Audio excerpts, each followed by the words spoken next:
Get settled. All right, everybody, welcome to the show. It's Boston Straight Shooters. This is the show where we talk about Boston sports. We talk about the Boston Celtics. We talk about the New England Patriots, the Boston Bruins, Boston Red Sox. I am the Swami Junior, Swami Junior. I am Swami Junior. I'm also accompanied by my two co-hosts. It's Steve, aka Negative Ned, and Kev Lane. We're gonna have to give him another. We're gonna have to give him a. Kev, what nickname you want? Everybody got to come in with a nickname. We got to come up with a nickname. Kev, what nickname you want? I'll come up with one. How we're gonna have one. Anyway, this is a show, like I said, where we talk about the Boston sports and everything else, and we're gonna dive right into it. I'm gonna start off with the Boston Red Sox because if you've been following the Red Sox lately, they're won 4 straight. Now I looked at the standings today. They are not officially out of it, but they're officially out of it. And I mean, meaning that they got a little help because the Minnesota was losing, lost a couple of games when they played them head on. But now I think there's not enough time, and I think there's not enough games left for them to actually get officially in the playoffs. Steve, do you really care if they make the playoffs? Are you because now that they won 4 games straight? They just started playing tonight. Who are they playing tonight? Toronto? Is it Toronto? They're still playing Toronto. Yeah, that's the last game of that series. Yeah. No, they're done, Frank. They're cooked. It doesn't matter if they make it or not now. They can win the next 3. And if everybody loses, then they get, they're 3.5 or 4.5, whatever. It doesn't matter. They're done. Stick a fork in them. Mm-hmm. They need to finish 500 at least now. And, hopefully they can get that in the next 4 games. All right. Before I dive deep into the Red Sox, and let me just ask Kevin. Kevin, you want a couple of thoughts? One final thought before I dive into my good question. Anything you want to add to that? What he just said, Kev? Anything? No. Okay. Steve, what is the number one thing, the top part of the priority that the Boston Red Sox need to do in the offseason that would supersede everything? Now, of course, before you answer, Kev, because I'm asking you the same question. Before you answer, think about this thought, okay? Last year, they thought the number one thing they had to do was get rid of Chris Sale, and me and Steve were definitely thinking this kid's made of glass. Now, Chris Sale is literally one of the Cy Young leaders in the National League. You know what I mean? So we were wrong about that. I can't even say the word wrong. We were wrong about that one. But Steve, I want to ask you, what is the number one priority do you think that the Boston Red Sox need to do in the upcoming season? It's the same number one priority they've had for the last 3 seasons. They need an ace starting pitcher. Steve? Yep. You can't hear me? Yes, can you hear me? Can you hear me? I can hear you. What's going on here? Can you hear me? I can. You can. All right, something's going on with Frank. I don't know. I can hear you. Okay, there we go. You're getting a little blue, but that's okay. All right, so listen, starting pitcher. They need an ace starting pitcher. Stop pussyfooting around and get a guy. And, Chris Sale got a change of scenery, and good for him. He's an ace for that team. He couldn't do it here. Now, if he would stay here and they didn't trade him, I think he still would have been lucky to make 20 starts, and he still would have had bad mojo or bad luck or whatever it is. Mm-hmm. So they needed to move on from him. It wasn't, no, I didn't hate him or anything, but he wasn't working out. So listen, they got to spend some dough and get a guy. Now they tried to get Giolito, who tore his elbow, whatever the hell he did, Tommy John surgery guy, coming back now in February or whatever, and he's supposed to be the ace. No, get a freaking ace and make him number 2, and then they need 2 guys. Listen, Breslow said it last November when he took over. We need 1 or 2 starting pitchers, and they made him walk it back because they weren't going to spend money. That's the number one priority for them. Kev, I've learned in all the years I've watched baseball that if you want to make a run at the World Series, you have to have 2, and I mean 2. And if you notice all the years from the Arizona Diamondbacks, from the Yankees, from even us, the Red Sox, you just Houston Astros, every year when you look at these rosters, these guys have 2 starting great pitchers. The Red Sox don't even have 1. So I'm throwing it out to you, Kev. What do you think is the number one priority? Should they supersede, because the hitting has gotten stale too? So what would you prioritize? What do you think they should prioritize going into the offseason? Should they prioritize hitting first or pitching first? What do you think? Pitching wins games. Mm-hmm. Pitching.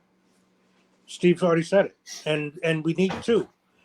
Personally, I think we need a freaking new rotation, a complete like overhaul of that freaking rotation. But we have four good, like the other two, or the third and the fourth guy and the fifth guy. Mm-hmm. You know, they can be okay. They can, good. They're good, reliable. But we need two aces, like Steve said. Yeah, we do. And this comes down to Mr. Henry spending some money. Yep, I agree with that. I'll put it this way. Let me throw this out there, Frank, real quick. How different would their rotation look if they got an ace guy as the number one guy, and they penciled in Giolito as number two, and then you had Bayo, Houck, and Crawford as your last three guys? That would be decent because those guys, Bayo has had his ups and downs, right? But he has potential. He's young. Houck has been really their best starter all year. Crawford had his moments, but they all pitched 180 something innings, which is more than they've ever had. So if those three guys are not top guys. They're not number one or number two guys, and the Red Sox are going to treat them like that now because they had success. That's wrong. Well, question I was going to throw out there, and I'm going to still throw it out there is there's a team mascot. Yeah. If the trade rumors are starting right now, are you lining up with the trade rumors that the Boston Sports Talk guys are talking about? Do you think that they should trade? Honestly, I heard later this afternoon, I heard that somebody said that maybe they should even trade Devers, and I was like, yeah, I don't think you should trade.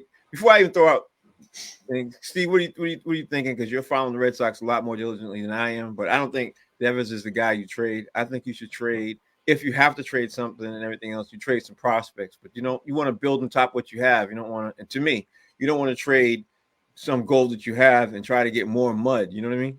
That's what I just. What's your thoughts, Steve? So I've been following them, and they have a very left-handed hitting prospects, plus the guys they have on the regular roster, and they're probably 7 deep at a bunch of different positions. And I saw from Ken Rosenthal, who's like one of the top baseball reporters, said that it's possible that Casas could be on the move for an ace prospect type pitcher. I would do that in a freaking second because that dude is a head case to me. He is freaking Billy 2.0. He's a space shot. I'm not enamored with him at all. I'm frustrated with him. He's got talent, but he's all by himself. He's all in his head. He's kind of like Verdugo 2.0 now for Alex Cora. So if you could get like somebody's, I think I heard Seattle mentioned, right? They have some guys they could probably spare. If you could get one of their guys for Casas, I would do it today, right now. As far as Devers, I would not trade him. No one's going to take him now that he has bad shoulders. They put him on the DL. And I wouldn't want to trade him anyway. I mean, he's still your best hitter. He's one of your best home run hitters. And his defense at third improved this year, I thought. I mean, he made errors, right, because they're gonna. But I thought his defense was better. There's talk of moving him to first base or making him the full-time DH, but that's stuff for further down the road. But no, I would not trade him. Okay, so Kev, Houston Astros have been in the mix. Jesus, for the last 7 years, they won maybe four out of 5, and they won 3 World Series in the last 7-8 years. They're always in the mix and everything else. But the thing is, Kev, I'm gonna throw this out to you. The thing is, Alex Cora helped build that foundation of who they were and who they are right now. He's probably not getting some of the credit now because obviously a lot of players have changed and everything else, but he was one of the founding fathers. So, Kev, my question to you is, do you think the Red Sox ownership is going to allow him to be able to do what he's been trying to do behind the scenes now, and since now he got the extended contract, or do you think that he's going to still be the quiet mouse in the corner and to continue to, get the check and have his head on the chopping block, because every year, this is the 3rd season the Red Sox the 5th. It's the 5th season, Steve. 5th season they haven't made it to the playoffs. Yeah. What's your thoughts? What's your thoughts, Kev? A little bit of both. They gave him that contract, so yeah, he's here, but they're not going to give him the players that he needs. They're not going to give him, they're not going to spend the money for the personnel. So they're going to say, do what you can do with what we got. It's not going to be on him. It's going to be on Mr. Henry. Yeah, I think so. So anyway, because the Red Sox are where they are, we're going to move on. And hold on one second, Frank. I have a question for you. Do you know who the starting pitcher is for the Red Sox tonight? No, I didn't look it up. Who is? Do you know who Dick Fitz is? I have no clue. Dick Fitz. Richard Fitz, the guy they picked up from the Yankees, is starting tonight. Yeah, but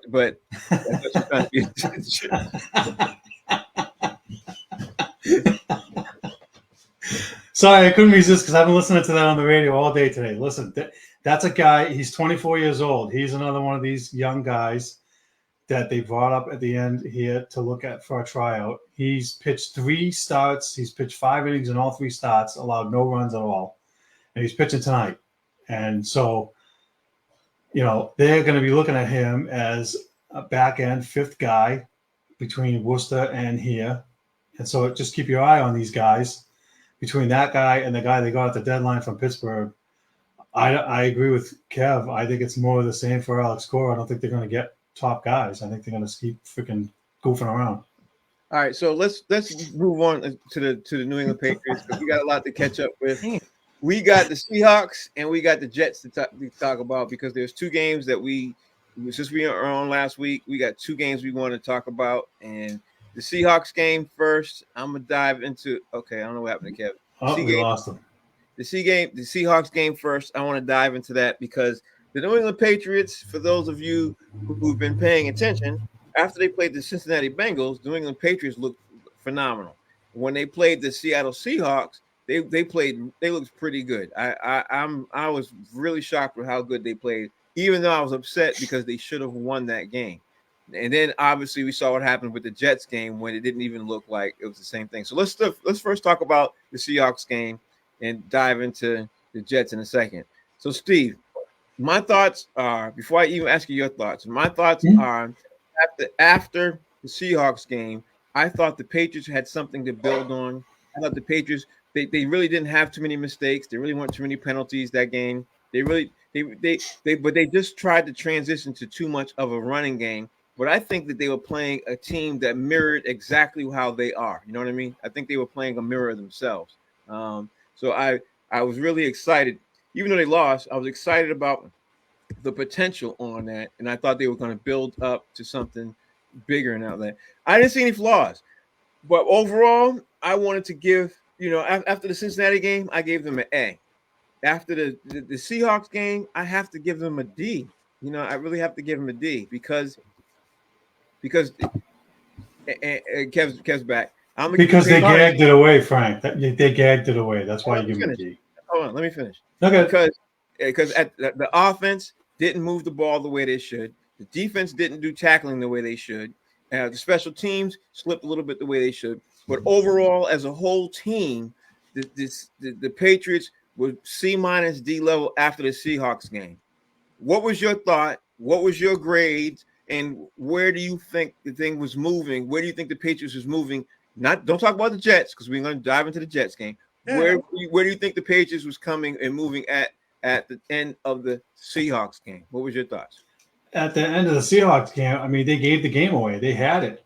That field goal that got blocked turned the momentum on them. They would have went up by 6, and you would have forced Seattle to go for a touchdown, not a game-tying field goal. And so between that, the missed tackling, the poor special teams, the fact that they got the ball.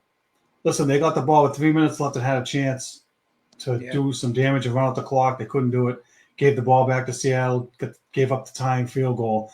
Then they get the ball first in overtime, and they can't move the ball, and they give it up. And so, that grade for the game kind of went towards a B to a C- overall because it was a winnable game. Right. And so after 2 games, I'm like, okay, they're going to be competitive. They're going to play hard. They're going to be in these games. We have something to look forward to. It's not perfect, the O-line and all that. But look, they shot themselves in the foot. They beat themselves. And so against Cincinnati, they were able to run the ball and kill the clock near the end of the game, right, with 3 minutes left. Against Seattle, they couldn't do it, so it hurt them. But I wouldn't give them an F or whatever. I mean, look, they played a good game. There was just some things that you know what? It was tale of two halves. The first half, they were really good. The second half, they sucked. 36 yards passing. Sorry, no one's winning games that way. So that's a big problem for them when they can't move the ball in the second half. They become too one-dimensional. And we're going to get to this in the Jets game, so I'm not going to talk about it too much. But 120 yards passing in a game is not cutting it. Now, you said something that was vitally, it stands out. You said it was a tale of two halves. You also said that you didn't want to give them an F because at the end of the Seahawks game, they weren't an F team. They were a C, C minus. Some people could even say a D team, only because of the mistakes they made were at key points of the game, and they gave that game away. Kev, don't talk about the Jets game. We're not there at the Jets game yet. After the Seahawks game, like I literally asked Steve, I said, what were your thoughts at the end of the Seahawks game of where the Patriots were going? Because literally, I don't know if you watched it or not, but literally the Patriots were moving and they showed some progression, but they made some huge mistakes. And they didn't make a lot of mistakes that whole game at all. They just made some huge mistakes at the exact wrong time and gave the game away. And the biggest mistake was on special teams, which had been the week before they played phenomenal football. The very next week, they literally give up the block that makes the game go to overtime, and they lose the game. So at the end of this game, what was your thought process on how the Patriots were progressing, moving one way or the other? What was your thoughts, Kev? I think they're doing surprisingly well. Like in certain spots, they're doing well. Jared Mayo is, seeming like he's a good coach. He knows what he's doing, but they're just not a full stack team like they need to be in order to constantly progress. This is your thoughts after the Seahawks game. Not talking about all together. Okay. Yeah, I'm looking at it like, they're almost there to being like that kind of team where it's like, yo, they're scary. Watch out for them. But they're missing some pieces, and they're just not there yet. Jared Mayo is not totally there yet. They're still trying to figure this all out. Okay. So fast forward. 4 days after, they faced the Jets. The short week for both the Jets and the Patriots. And then, Steve, the bottom falls out. They are at the end of the first half. I forgot how many. I think they only had 42 yards at the end of the first half. They gave up Lord knows how many yards on the defensive side of the ball. They couldn't tackle. They had a lot of injuries this game. It didn't even look like it was the same team for the previous 2 weeks. So my question to you, Steve, before I even ask you your thoughts on dive into the game per se, or Kev, dive into the game per se, what is your immediate thoughts on the New England Patriots, on where they stand after 3 weeks?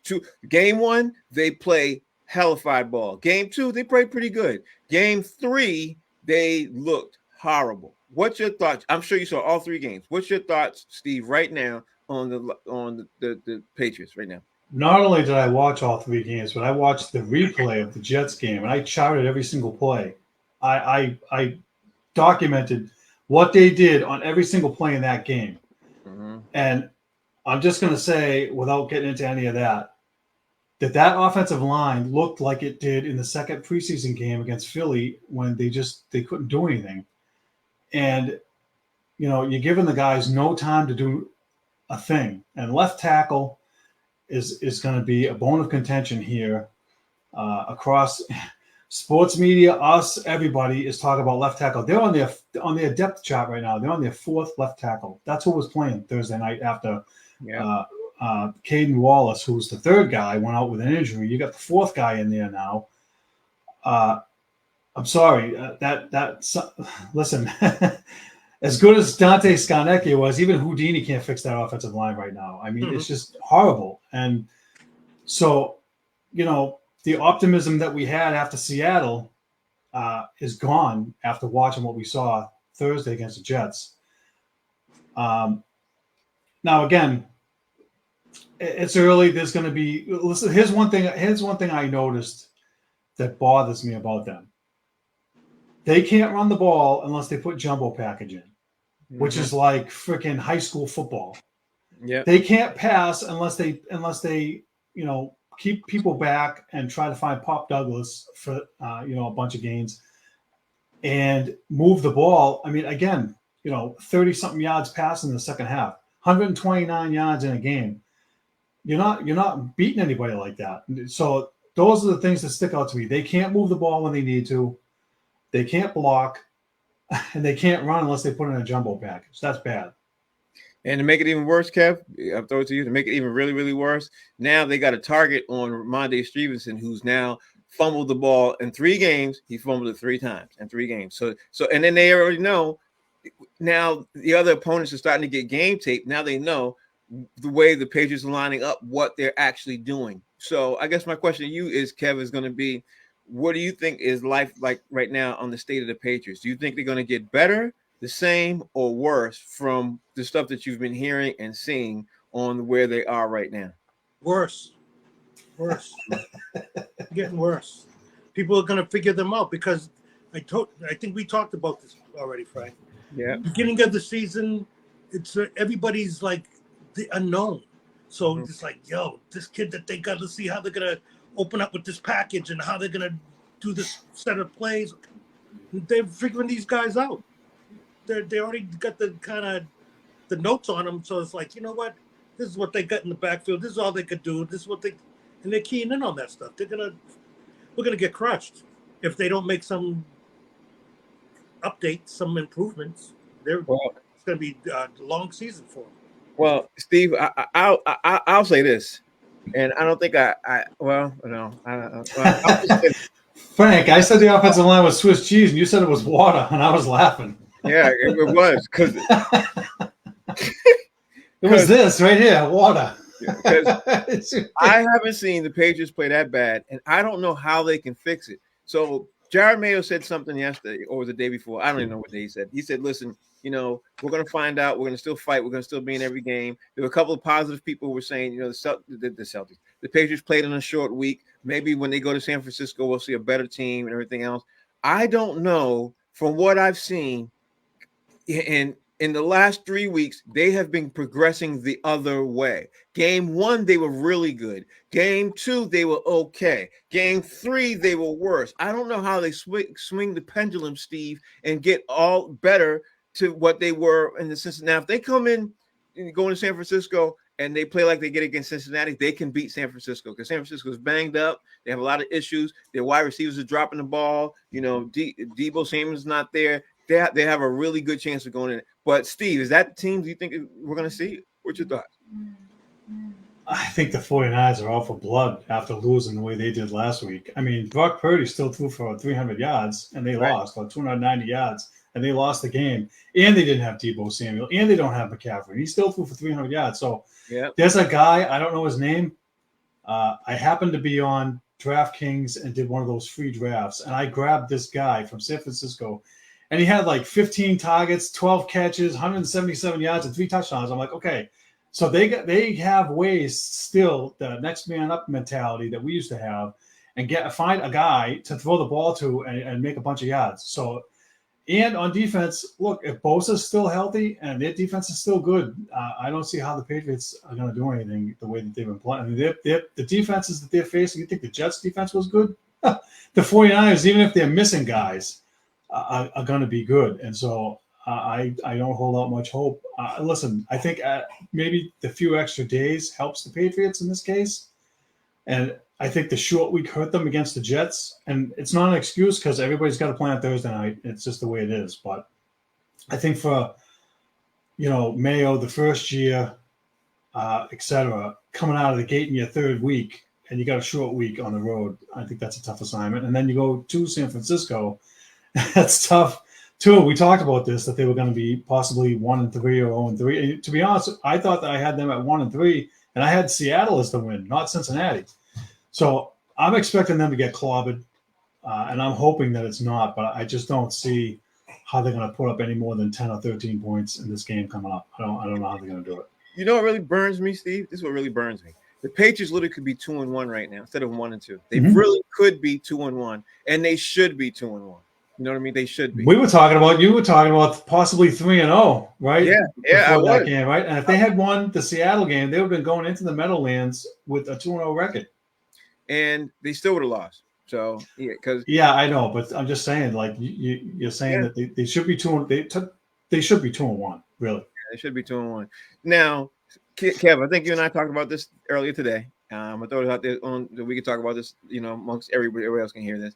I said the Jets were literally using the Patriots as if they were a practice squad. You know what I mean? They were like, you know what? Let's try this back. Yeah, we haven't worked this one in practice. We got these practice dummies and everything else. And let's do this. And every play they tried, I don't know if you saw the game or not. Every play they tried, everything they decided to do, the only thing they didn't do was trick plays. Every play they tried on with Aaron Rodgers in there, they were able to execute, and they got it, and they walked on down the field, and they scored, or they got a field goal or a touchdown. Patriots didn't stop them at all. It was literally like us three playing, the Jets. You know what I mean? All us old, out of shape older guys playing the Jets. These guys it didn't even look. Honestly, it didn't even look competitive. I sat there and watched it, and I got angrier and angrier and angrier. So, Kev, I'm going to ask you the same question I asked Steve. Do you think they're going to turn it around, go to San Francisco, and we're going to see the game? I like Kev's deadpan. We're already like, nope, Frank, nope. Nope. They're gonna select. Next question. Okay, next question. Now we've got the week where people now are starting to talk about Drake May, because Drake May, Steve, came in the game, and I will say this: if there was the slithers of hope, the slithers of hope, when Drake May came in, you saw the possibility of them moving the ball, and you saw the possibility of him running around, and you saw the possibility of him being able to do something with the Patriots. And Steve, I'm for Drake May coming in this week and starting. I know people might think I'm crazy, but I want to see something. I want to see. I know people. My football logic is like, Frank, you're out your mind, because Jacoby Brissett's going to go out there. He's going to get injured, because that defense is really they're on fire. He's going to get injured. But I don't want that to happen to Jacoby Brissett. I want us to have a chance. Steve, put Drake May in this week. Wait, what's your thoughts? No, you can't. You want to feed him to the wolves? Yes. I do not. No, listen, I don't put Drake May in this week. Let him watch for one more week, because he's going to watch against what a real defense is he's going to have to face. And I don't want to have him face it and learn on the fly. So I think what's going to happen, and this might happen again, regardless of whether Brissett gets hurt or not. If in the second half he's throwing for 30 yards, they may put him in late in the game again just to get his feet wet and say, okay, get a few more snaps, kid. Let's see what you got. And you know what? I'm really pissed off that at the end of the Jets game, when he drove him down to the freaking 5-yard line, they let the freaking clock run out. No timeout. I didn't use any timeouts. I was mad.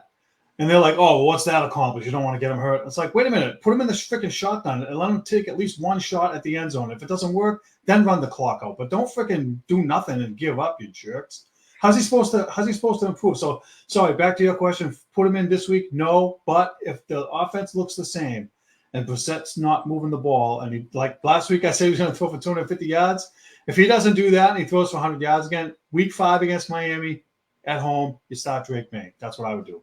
Yeah, since Miami is literally they're struggling themselves right now. Well, they're struggling on offense because they're down to the freaking third string quarterback. I mean, defensively they're still going to be tough, but offensively they're a mess. Right, but they're still struggling. Kev, here's the situation with Jacoby Brissett in the Cincinnati game. He got tackled a couple of times. You could see he got hurt. Like he wasn't injured. You could see he got hurt. Against the next team was the Seahawks. He got tackled a couple of times, and and I was like, oh, he's gonna be out for a couple of weeks. He got against the Jets, he got killed. I was surprised he got up 3 or 4 times. I don't see how he continues to take that beating and last at the end of the San Francisco game. So my question to you is, knowing everything I just told you, do you put Drake May in right now to start? You wait to see what happens to Jacoby, or you just wait to like Steve says, and you wait to the Miami game? Knowing everything I just told you, and then some. What's your thoughts? No to Drake coming in. Rumor has it I can't think of the guy's name right now. I just read it today, but I heard that they were going for another vet to come in. What's it, from Carolina or I don't know. I forget. Are But you trying to say Mac Jones is coming back? Mac Jones coming back? No. But they're trying to bring in a veteran. They want to bring in another veteran because they saw how Brissett got beat up. And, whether he's nursing some injuries right now, but, the way that he got stung, they want somebody else back there before they throw Drake May to the Wolves. And I agree. Do not. But Mayo poo-pooed that. They asked Mayo about that. He said no. Yeah, like they weren't going to bring a veteran guy in.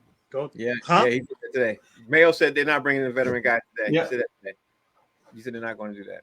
Because the sports writers have been speculating that on Sports Talk Radio for the last couple of days. Like, what happens if Jacoby Brissett gets hurt? Because the only other person right now is Milton behind him. So you're going to need some kind they of don't want to put him in there because they said putting in Milton would send a bad message to the rest of the locker room. So they don't want to put him in there. Drake May, you don't want to throw him to the Wolves and get him hurt up right now with the line that we have.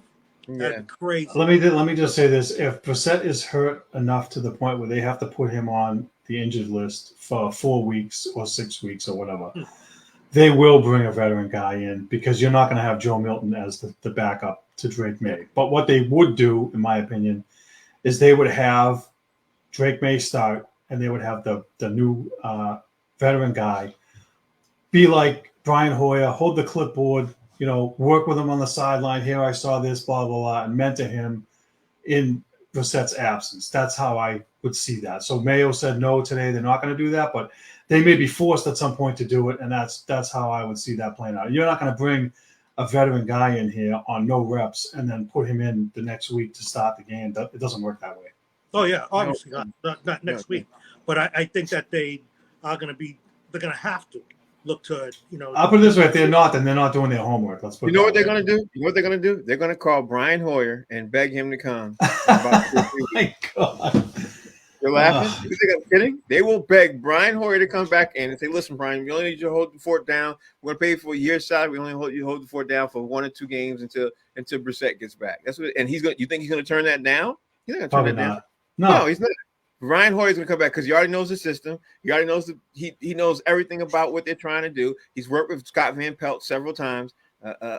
He's the guy. I don't see how they go anything else for anybody else. He's the guy. If he's smart, he'll stay on TV where he belongs now. Right now, he should not come back. But they're going to say, "Listen, come in here, $7 million, do this, work 2 or 3 games, be on the sideline for the whole season, held the clipboard." Who wouldn't do that for $7 to $10 million? I don't think they give him that much. To a certain extent, Frank. I think bringing him in to hold the clipboard and mentor May would be his role, but he wouldn't be the guy to be thrown in there because Brissett's hurt. He's not the guy. No, I didn't say that. I said they're going to have him be behind Drake May when Brissett gets hurt, because he's going to. You have Drake May playing. They need a veteran to bring in be behind Drake May. The guy that they would go to, in my opinion, would be Brian Hoyer, because Brian Hoyer would be the guy to be sitting there, and he could be a stopgap, which he would be, until obviously Brissett comes back and everybody gets pushed back and the shuffles and having. But inevitably, this is the path we're on. Because our left tackle is me, basically. That's me. I'm the left tackle. It's that bad. Like, matter of fact, I'm saying, come on through. You want to come? Hey, there you go. There's a quarterback right there. He's right there. You want to go after? Here you go. And then the right tackle's doing the same thing. And listen, everybody. But I will say this: I thought the Patriots had the worst offensive line in football until I saw the Chicago Bears play. When I saw the Chicago Bears play, I was like, "Ooh, they got the worst offensive line." I saw. Especially today, or was it today or yesterday? I saw 3 graphics when every single offensive line, Caleb Williams goes back to pass, and the entire line, all 4 or 5 of those guys that had their heads pushing the ground, I bust out laughing. I was like, they've got the worst offensive line. I've never seen that before in my life. And they were on the 1-yard line trying to score, and everybody said, grab these guys' heads and push them in the ground, and they ran after the QB, and the QB dumped it to the running back, and the running back ran back 12 yards and got tackled. Hilarious. Can I just add this though to that? Huh? I think that that was the funniest play. Dude, I think Caleb has soured the locker room to where those guys don't really like him like that. Yeah, it's possible. It's possible. And they ain't playing for him. They're not playing for him. Very possible. But anyway, what we're going to do is we're going to circle back into the NFL because we want to do our picks. We want to talk about our picks, at least the picks that we picked last time, and move back into this. But I want to talk about the Boston Bruins because I don't want to talk about our picks because our picks were so bad. We don't need to go through that. Mine were awful. I don't even want to go there. I was 8-8. We don't have to talk about that. We don't have to talk about that. I don't know what you're laughing for. At least we made picks. You said nope, not sending no picks. You would because I ain't no dummy. Yeah, I wasn't going for it. And you know what the funniest part was? The week we decided, so you know what? Let's decide to go pick the pick. Was the first week in the entire NFL history with almost every single team that was supposed to lose won. That's what I was like.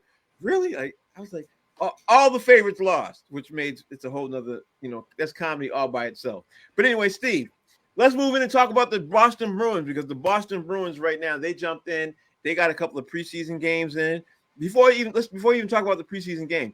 How did they look before the preseason game started, and how did they look when you were seeing, the scrimmages and stuff like that? How what was your thoughts? And then tell me what your thoughts were after you saw the preseason game. Well, there was no scrimmages to watch, really. I mean, you didn't have any in broadcast. Okay, they don't have them on TV or whatever, unless you actually go to the training camp and watch it live, which I don't have time to do that. There's a rookie camp that started the week before. Last, and then the veterans report, and they just do whatever drills it is they're going to do, and they try to figure out line combinations and whatnot. But in the early going, the first game, almost no starters play. They're trying to get a look at all the young guys. It's like the NFL. They did have, a few veterans because they had to, because defense, you don't have, 15 guys lining up. I thought they looked okay, not great for what it was. The guy that's from Providence, Bussy, he started the game, played the first period and a half. He looked okay. He gave up one kind of a crappy goal, went through his legs. Something you'd like to have back. It looked okay. The last game yesterday was much, much better. They had 4 or 5 veterans in the game.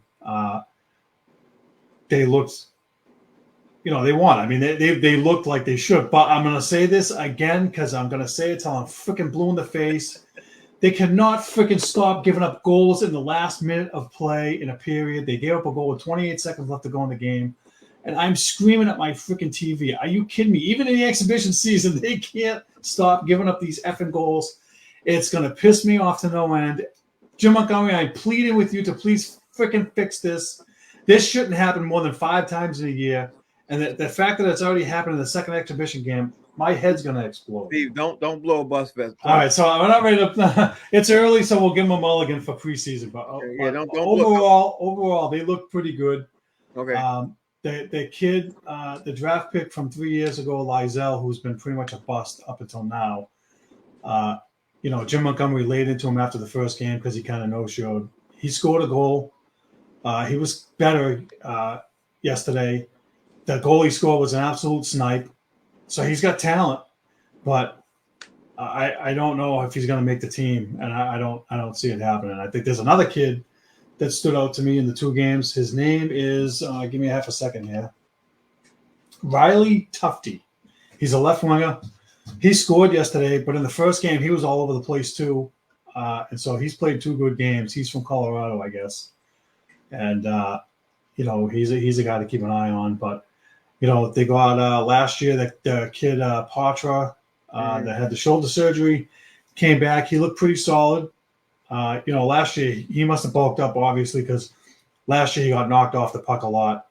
Yesterday he was in the corners digging, behind the net digging. He wasn't getting pushed around, so that's encouraging to see.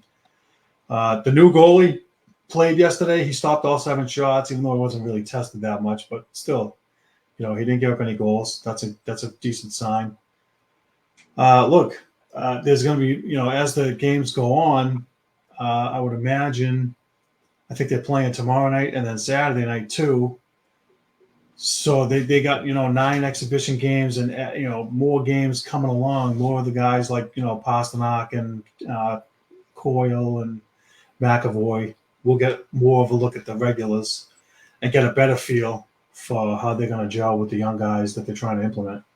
But the guys that they got in the Ottawa trade, that kid on the fourth line, he's a guy that's not going to take any crap, which I wanted, which I like. I think that their physicality showed more. They were hitting more.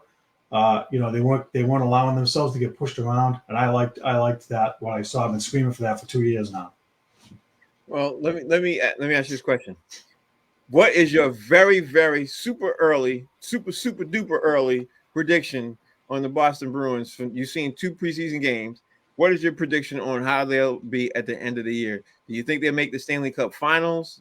Do you think they even make the playoffs? Or or is the negative Ned going to come out and say they're not even going to make the playoffs? Get rid, because negative Ned, she shines during times when he talks about the Boston Bruins. All right, so listen, not having Swayman could hurt them in the early going. Mm-hmm. So a lot of it depends on whether they get him back or not. But even if they don't have him, I still think they should make the playoffs. They have. I think that. Let me ask you this, real quick. From excuse me. Mm-hmm. This is him. The talent. No, I'm at the tail end of a cold. Uh-huh. Bear with me. Do you think the talent is better this year than last year? And I think it is because of the additions they made. What do you think? I personally think it is, and from what I've been reading, and I don't know how you do. So that's why I was like, that's why I'm asking you. I will say that they should definitely make the playoffs, even if they don't have Swayman, right? Whether they get to the second round or not, I don't know. I'm not no Stanley Cup. I'm not putting them there. It's way too early for that. But again, I look at them and they should never not make the playoffs. And so with the additions that they made, as long as everybody's healthy and so forth, they should have a good year again. Look, last year I thought they were gonna suck out of the gate, and they went 9-0-1. Now I'm not saying that's going to happen again, but they'll compete. They'll be good, and as they should. So even with the new goalie, everybody's worried that he was horrible last year in Ottawa. Well, Ottawa was horrible. They were one of the worst defensive teams in the league, and so the goalie to me is only as good as the 5 guys in front of him.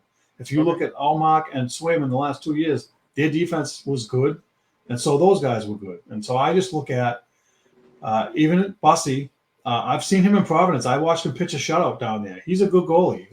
If I would not be afraid to go into the season with Korpisalo and Bussy as the 2 guys to start until they can figure out the Swayman thing, and they should be okay. I'm not going to say that they'll win 9 out of 10 or whatever, but they should be above water. They should be able to stay afloat and be, by Thanksgiving they're going to have almost 30 games in by the time that Thanksgiving rolls around. So 25, 30 games, it's a sample, and they should be above 500. Okay, that was a long way to get around to that should be above 500, but I'll take it. I'll take it. So listen, again, a lot of things have to play out, but again, they should never not make the playoffs, in my opinion. They're spending money up to the cap. They're not being cheap like they used to, like the Red Sox now. All right, so I applaud them for spending money. They did spend money in free agency. They got 2 guys that they needed badly. Yeah, see, I wasn't saying that so you could say more. I just was saying I got what you're saying. Sorry. Hey, let me throw it to Kev, and because we got to switch the subject and look at the time. We got to move on to the Celtics because the time is moving. Celtics opened up training camp. They opened up the official press day was yesterday. They started opening up things. The major topic about the Boston Celtics, Kev, is obviously the way Jaylen Brown and Jason Tatum have been treated and talks and things like that. Obviously, Kristaps Porzingis, everybody was talking about too, because now he's supposed to be coming back a lot earlier and everything else now. Kev, the Boston Celtics are coming back to year to defend their championship banner 18.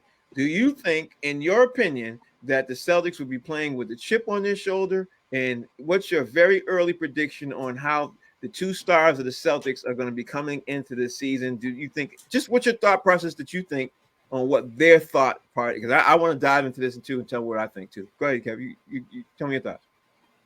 Media in the league last year, they poked the bear.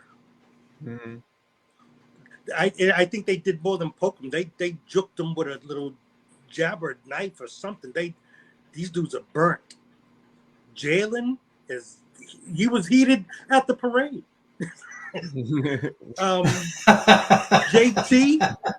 JT is that dude's chip on the shoulder. Ooh. Even what's his name? I know that he's not part of that disrespect part of thing, but with even Mr. White got into the little beef thing at the football game. Yeah, all of them have got a chip on their shoulder, big time. They want heads. They want heads to roll. They're gonna be and they should angry. I have to agree with you. Angry. Here's the thing: the disrespect that the Celtic stars have gotten from the way Jason Tatum was treated with the Olympics, the way Jaylen Brown was not even asked to be subbed in the Olympics. This is the first time I think I can ever remember, and I've been following the Celtics since I was 4 or 5 years old. So that makes me, I want to say, and actually I'm not going to say my age. Let's just say maybe 10 years. I've been following. We're in the same age group, Frank. We're all 10 years, so it's all good. Yeah. But I've been following the Celtics since they had Bob. I almost said Bob Cousy. Since Dave Cowens, I've seen the Celtics play. I've followed the NBA I love the NBA and everything. I've never seen an NBA champion be treated and talked about with such disrespect, and especially from a team that was so powerful. The Celtics were 16-3 in the playoffs. They had 42 games where they beat 42 out of 54 games where they beat their opponents by double digits. They were one by double digits. They were one of the most dominant teams ever in NBA history, and yet and still, Steve, they were treated with the most disrespect. With that being said, Steve, what's your thoughts on how you think the Celtics are going to go through the season? Obviously, besides barring injury or anything else, let's just say they don't have any injuries. They come back. What do you think? Because I'm going to say this, and before I throw it to you, Steve, I think they have a step ahead of a lot of people because they don't have any new additions to it. They're basically picking up where they left off, and they're having the same people come in with the same playing style. They know everybody's moves versus last year. They had Drew Holiday had to get used to him. They had to get used to Kristaps Porzingis, how they want to move the ball, get to know each other, and get the feelings. It took them about a month and a half. They still were winning, but they still didn't have everything. Now they're just picking up where they left off. You know what I mean? What's your thoughts, Steve? I like their chances to repeat, and they should have a chip on their shoulder. Let me ask you this. When's the last time that in the NBA, the conference finals MVP and the finals MVP, Jaylen Brown, right? When's the last time a guy like that won both of those and didn't make an Olympic team or got disrespected the way that he's been disrespected in the offseason? I mean, he stepped up and proved that he deserved both those trophies, right? And, they want to, I think, throw the politics part of it in there to tarnish him. And look, I'm not fond of a lot of the outside stuff and the politics and whatnot, but as far as basketball, 2 years ago we were talking about trading him, right? And now you can't trade him, and I wouldn't trade him. And so these guys should have a chip on their shoulder. They should be realizing they have a target on their back now. I do agree that they'll be better this year because they're all together. They brought everybody back, and you have a whole year now, an additional training camp from the get-go of cohesiveness. It's the same thing we talk about offensive line in football, the cohesiveness that these guys have now with Joe Mazzulla.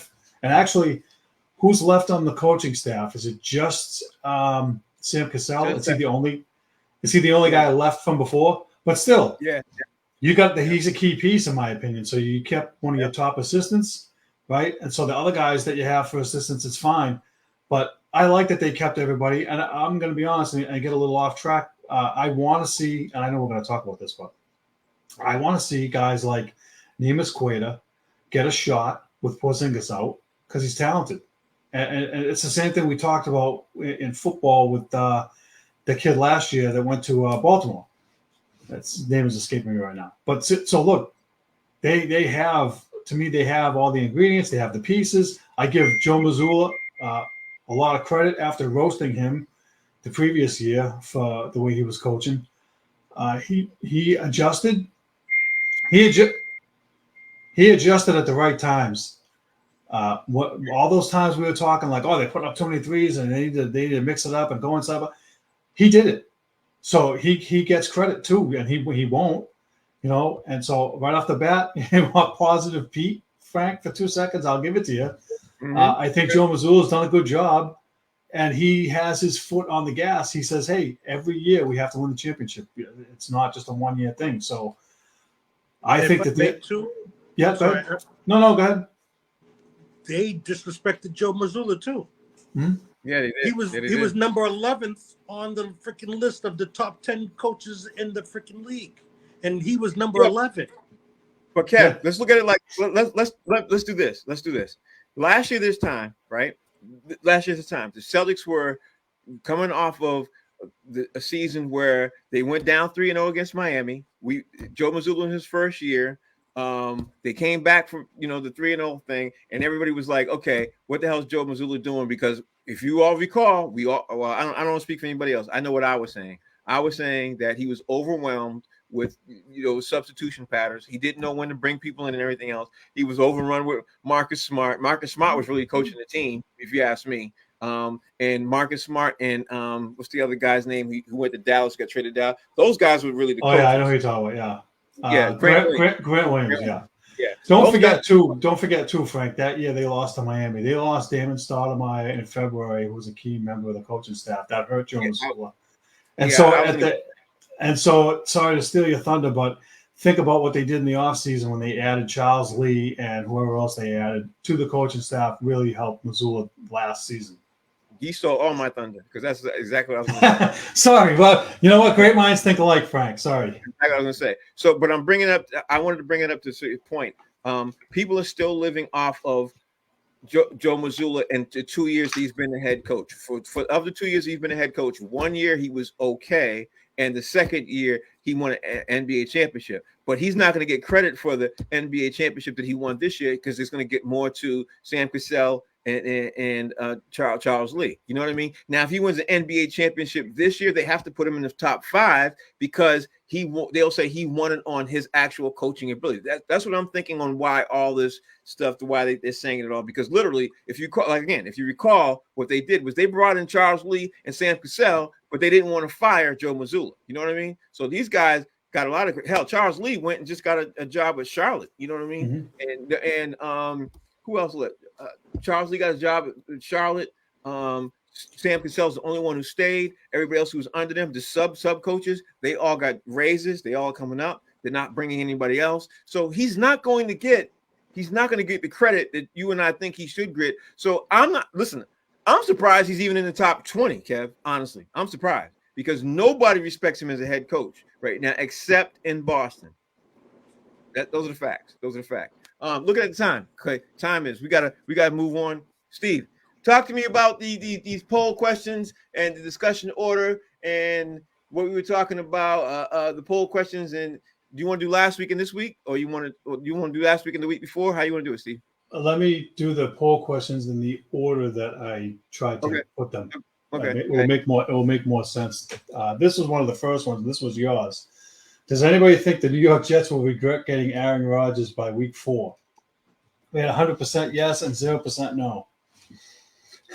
So, I don't know how they're going to feel after they beat the Patriots the way they did, but I don't even know who the Jets are playing this week. I have to look. Yeah, but the Jets been getting better every week, so that's going to be that question is irrelevant. They're getting better every week. So yeah, that question will be irrelevant after their next game. This happened when Tua Tagovailoa got hurt. It said, should he retire from the NFL? We had 100% yes and 0% no. I said it. I think the NFL needs to put their money where their mouth is. If you're really serious about player safety, you don't let him play. You put him in whatever I'm sure there's some kind of list they can put him on to prevent him, to protect his health. That's what I would hope for. I heard some guys, of course, players, former players, that are like, that's what they do for a living, and you can't tell the guy what to do, and he's got money on the table. But okay, so you're telling me that $73 million left on his contract is worth more than his health? You want to be a freaking vegetable? That's bad. Hold on. And he's going to get $95 million. He's going to come to him the minute he retires. So go ahead, Steve. But that's my point. It's like, look, these guys are sacrificing their health for millions of dollars. If I was him, I wouldn't want to play again. And the NFL should temporarily at least put him on some kind of list so he doesn't jump back in like 2 weeks from now. Steve, That's I know all. you're not going to understand this part. I shouldn't say you. I don't know. I don't know if your wife is black or not. I don't know. I don't want to assume. But I will say this: if Tua was married to a black woman, she would have called Roger Goodell that next morning and be like, he is retiring, right? Kevin and I already talked about this. My baby ain't playing. He's retired, Mr. Godell, whatever your name is, he ain't coming.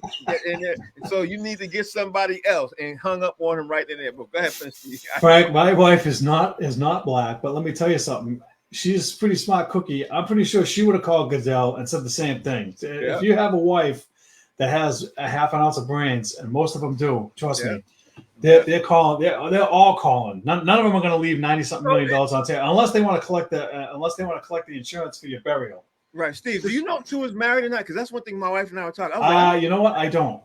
I don't know if he's married. Because that's why I'm saying, like, why hasn't he called and already said to the office that I'm out? Because that's why if he's married, his wife, black or white, like, yeah, that's it. Especially if she's black. Like, that's it. He's not, I'm sorry, Steve. Go ahead. That's all right. That's funny. But they're leaving that call up to him, and he said, "No, I want to play. I want to play." He shouldn't though.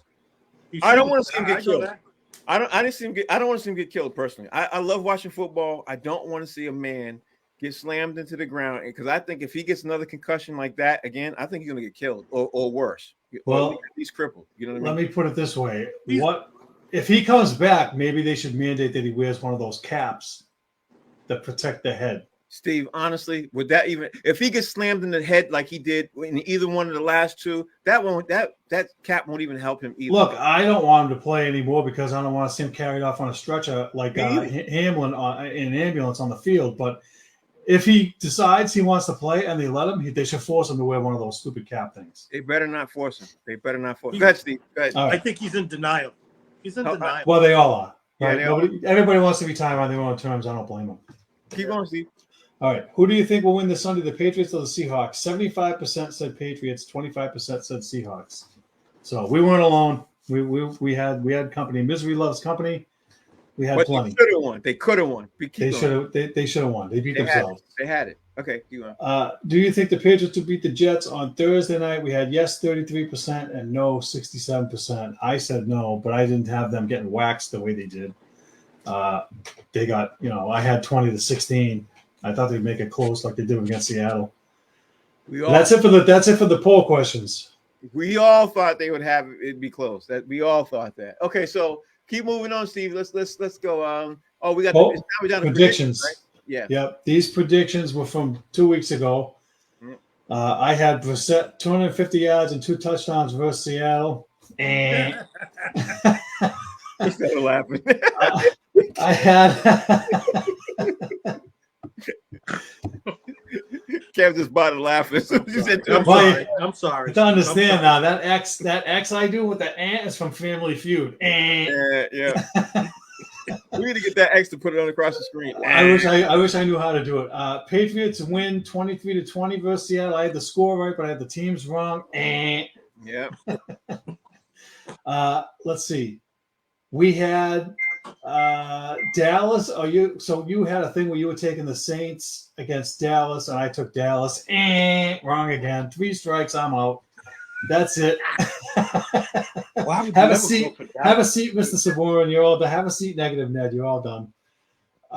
Frank had the Patriots beating Seattle. Wrong. Yep. He also said that Philly was going to get blown up by Atlanta like 35-7. The final score was actually Atlanta 22-21. So he had the team right, but no blowout.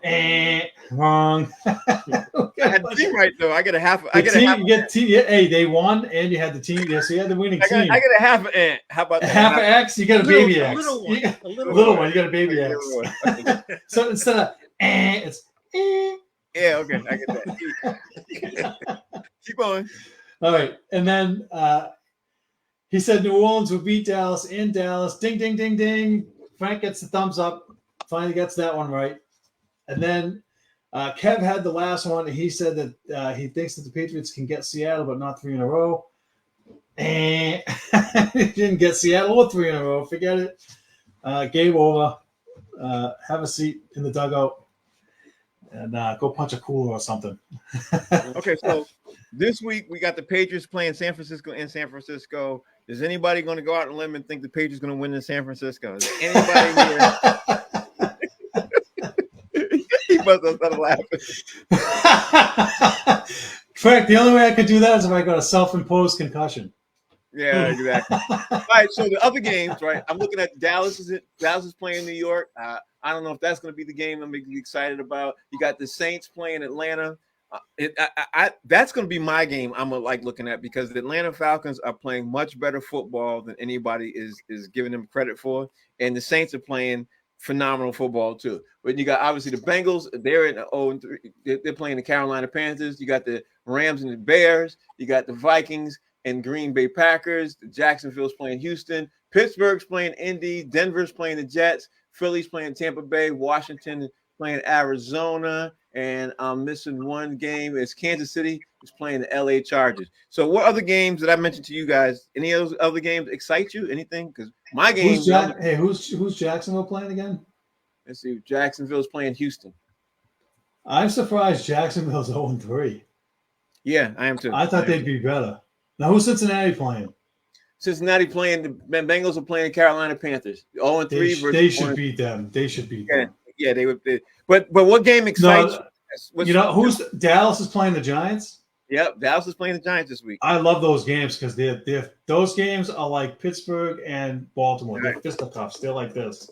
Yeah, and I love those games. They beat the crap out of each other. And they both are 1-2, and they both have their backs up against the wall. That game must be in New York, right? I can't tell. It's the Thursday. Actually, it's tomorrow night. That's the game. It's tomorrow night on Prime. Oh no way! Yeah, that'd be a game I'd be interested in. Yeah. Well, my game I'm interested in is the Saints, who are 2-1. They should be 3-0 against the Atlanta Falcons. That's my game. Kev, you got any other team that you look excited to see? Yeah, the Chargers. That Chargers game. Yeah, Chargers against the Kansas City Chiefs. Yeah. Okay. So now before we got to move on because we're already past that time. Let me give our predictions. Let's do the predictions that we got. Any major predictions are going to happen between this week and next week? It could be with the Celtics, it could be with the Bruins, it could be with the Red Sox or the Patriots. Anything go out on a limb? Kev, you want to start first? You want to go first? Or you want Negative Ned to go first? No, that pick that I just made. I think that the Chiefs are going to lose that game. Oh, okay. I like that because you just stole my thunder, Kev. You stole my thunder because that was my what I was going to say. I sorry. That was going to be my prediction for the week because every week we get surprised. Steve, this every week since the NFL season started this year, we get surprised on somebody upsetting somebody. It's happened every single week. So my surprise of the week was going to be the Chargers because the Chargers are playing good. They got what's his name as the head coach? Harbaugh. Yeah, Harbaugh is a coach, and these boys are playing some good football. Steve, what's your prediction? Is it going to be in the football, basketball, baseball, or hockey? My prediction is the Red Sox are going to fire the hitting coach or the pitching coach, both after the season Monday. Okay. All right. Okay. You got any more other predictions? Anything in football, baseball? Drake May comes in the fourth quarter against the 49ers and throws for 100 yards and a touchdown. Oh, my gosh. What? It's not what I want, but that's okay.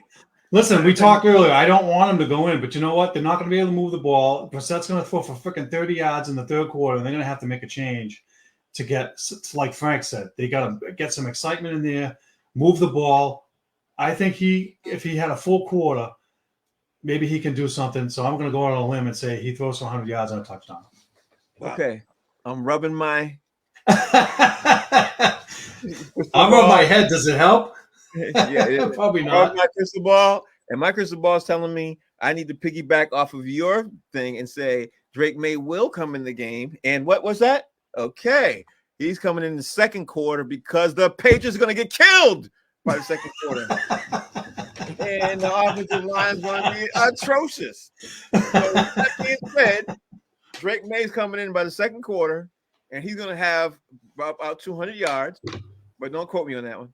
That's not. I don't want to add that. He's gonna have about 200 yards. He's gonna move the ball. He's gonna be able to run. He might even get a touchdown by the end game. But Jacoby Brissett is gonna be kicked out of that game because of an injury.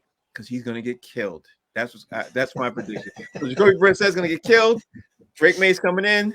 Kansas City's going to get upset, and I'm going to even go out on a limb right here and throw one of these other games. Let's say Kansas City's going to lose in the upset, and I think, let's see, I think Baltimore is going to beat Buffalo.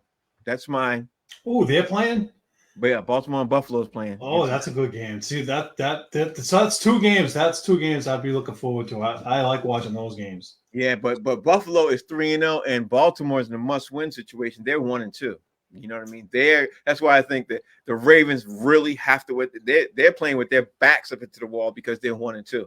So I think they're going to beat Buffalo. You know who the shocker is? That's 3-0 is Pittsburgh. I can't believe they're 3-0.